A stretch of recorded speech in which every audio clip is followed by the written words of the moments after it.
প্রথমবারের মতো বাংলাদেশ নারী ফুটবল দলের পর এবার এএফসি অনূর্ধ্ব 23 এশিয়ান কাপের মূল পর্বে খেলার লক্ষ্য নিয়ে ভিয়েতনাম গেল বাংলাদেশ দল। শনিবার রাতে দেশ ছেড়েছে মুরসালিন কিউবা মিচেলরা। ঋতুপর্ণা চাকমা, তহুরা খাতুনদের পর এবার কিউবা মিচেল মুরসালিনদের সামনে হাতছানি দিচ্ছে এএফসি এশিয়ান কাপের মূল পর্বে খেলার সুযোগ। 2026 সালে সৌদি আরবে হবে এএফসি এশিয়ান কাপের মূল পর্ব, যেখানে নিজেদের জায়গা নিশ্চিত করতে বেশ সিরিয়াস বাংলাদেশ অনূর্ধ্ব 23 দল।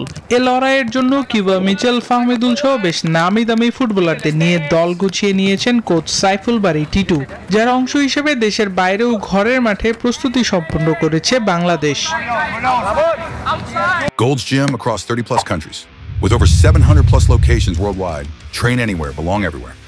শনিবার রাতে এএফসি অনূর্ধ্ব 23 এশিয়ান কাপের মূল পর্বে খেলার লক্ষ্য নিয়ে ভিয়েতনামের উদ্দেশ্যে দেশ ছেড়েছে মুরসালিন কিউবা মিচেলরা।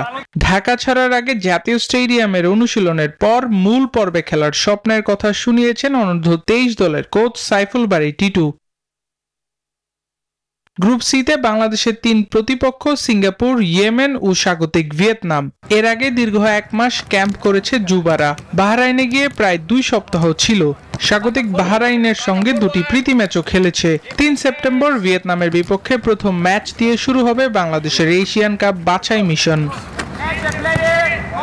আবরার আল দাইয়া, নিউজ 24।